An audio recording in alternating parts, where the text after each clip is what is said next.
With this remember method on users defined, we're now ready to remember user sessions, so we can actually remember users when they log in. The way we're going to do that is in the session controller. After logging the user in, we're just going to remember them. Of course, this doesn't exist. This is not the same as this method. This method needs to be invoked as user.remember. So this is going to be a remember helper. In fact, let's just open up this in a new column. In fact, this should cause us to go red if I save it, because this remember method does not exist. Yeah, there we go. I'll define that here.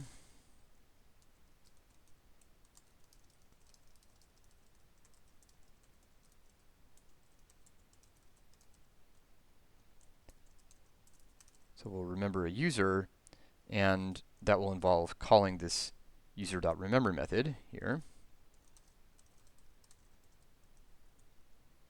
And then we need to set the cookies. There are two steps here. One is to set the user ID, just like this. In fact, we can just copy this. Now this is our first use of the cookies method. So this will work. Cookies of user ID equals user.id. What we want to do is persist this cookie for some long period of time. And actually, I misspoke. This will not work. Cookies actually take a hash. We actually need something like this. Value of user ID and an expiration. So expires. To have it last a really long time, the standard convention is to use 20 years from now. And in Rails, we can write that like this.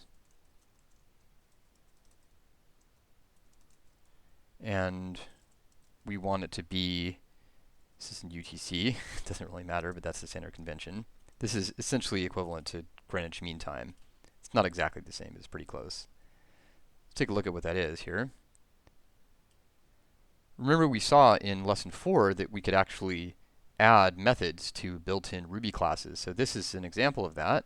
This is adding the years method to fixNum, base class of integers essentially. So there we go, that's 2034, that's long enough, that's basically permanent. So this is the equivalent of a permanent cookie. But this sort of construction is so common in Rails that there's a shorthand for it. We can just do this, cookies.permanent, and then just give it the value. So this is the same thing. But this still has a problem, which is that it's just going to put the user ID unencrypted on the browser. So the way to encrypt it using cookies, remember it happens automatically with session, but with cookies we have to tell it should be signed. So this creates an encrypted permanent cookie corresponding to the user's ID, and then we'll be able to decrypt it on the next browser request. Remember, by virtue of calling user.remember, we've endowed this user here with the remember token via self.rememberToken equals user.newToken. So we want to store that too. That's the analog of the password. That's already a random string, so we don't need to encrypt it with signed.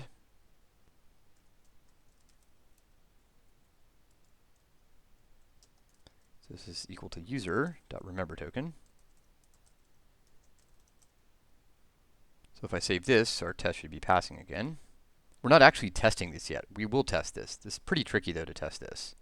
The tests are still useful, though. They'll catch really gross errors, like not having a remember method defined, in this case here.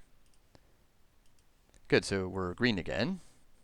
All right, so this works. This is now remembering the user. This will place these two cookies on the browser. But currently, our current user method only finds by the session.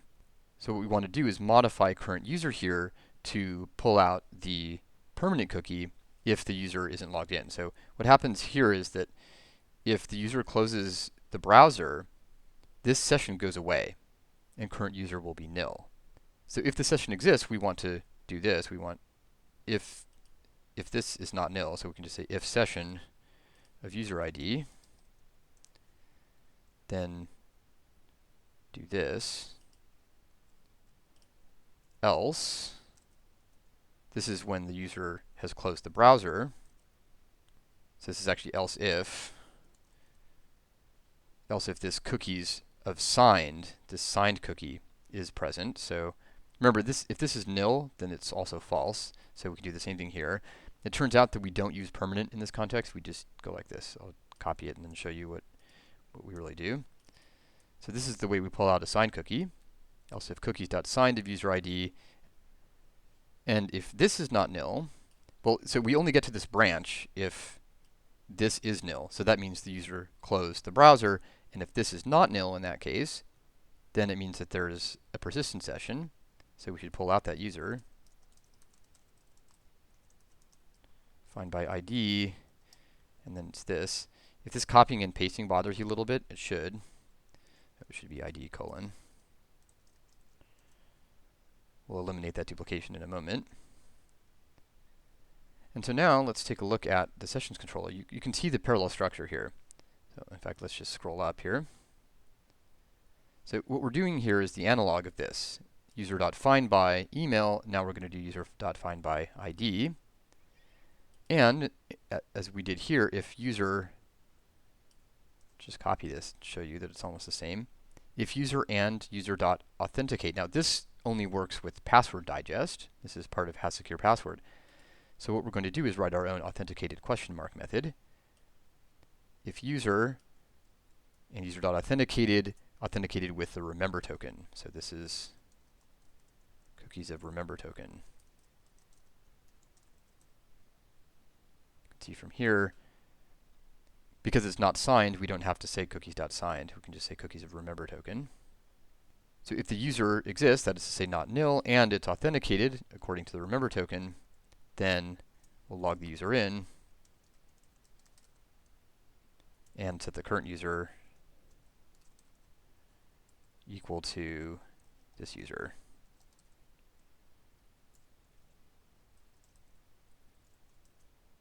And because Ruby returns the last expression evaluated, this will just return as part of current user this value, which is just user. So this should actually be working. Let me save this and verify that.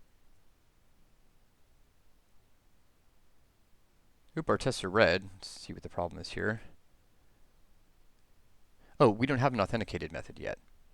Okay, so we need to define user.authenticated, obviously. Obvious with hindsight. So let's define that here.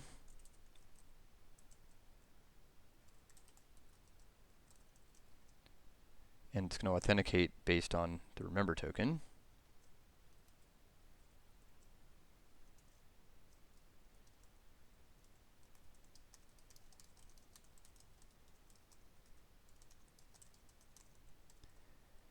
So what this is going to do is compare the remember token to the remember digest.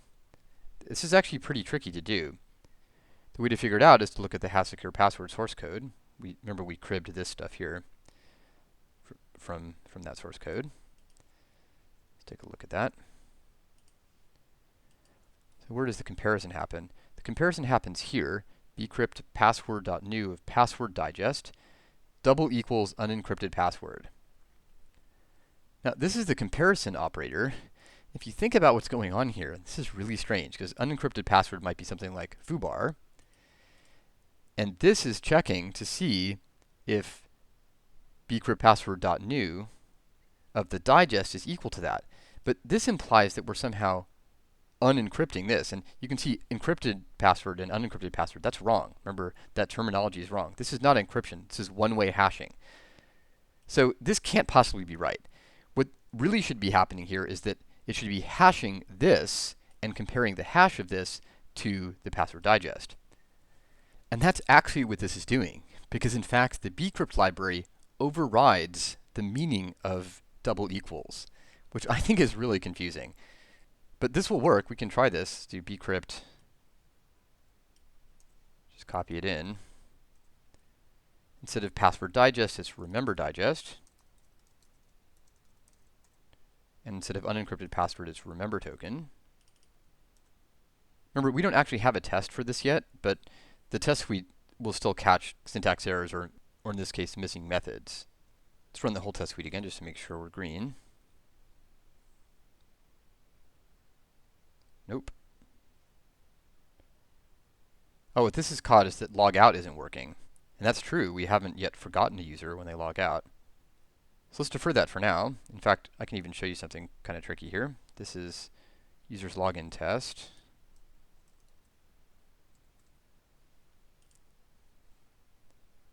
Line 33, so we can actually skip this for now.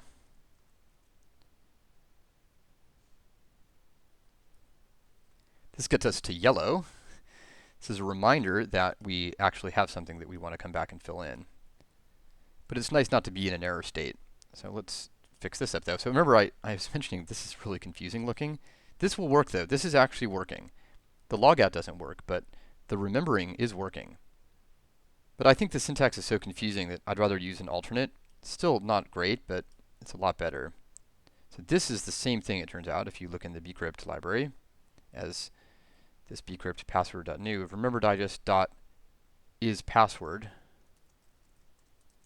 question mark and then token.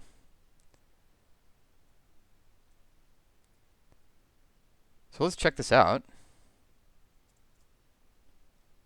Let's log in.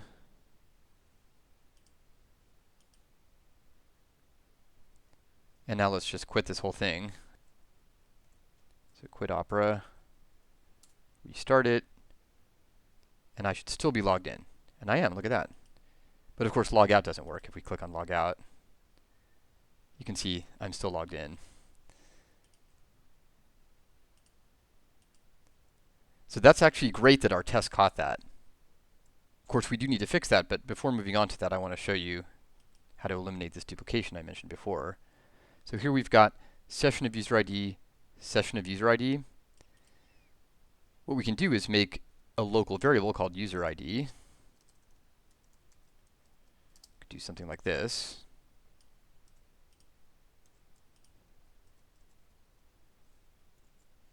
And then just not access the session twice. So this will also work, but this is not idiomatically correct Ruby, because it turns out that you can just stick this in the if. Like that. Now this is potentially very confusing because this is not saying if user ID is equal to session of user ID. That would be this, the double equals. This is an assignment. I like to put it in parentheses just as a visual reminder that this is not a comparison.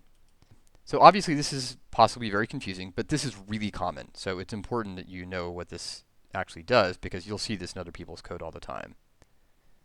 Do the same thing down here.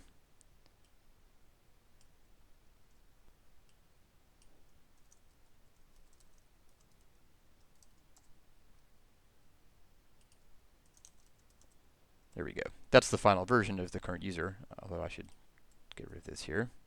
There we go.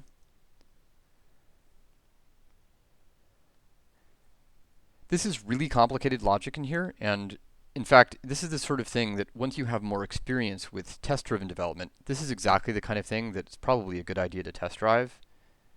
But we are going to write a test for this later on.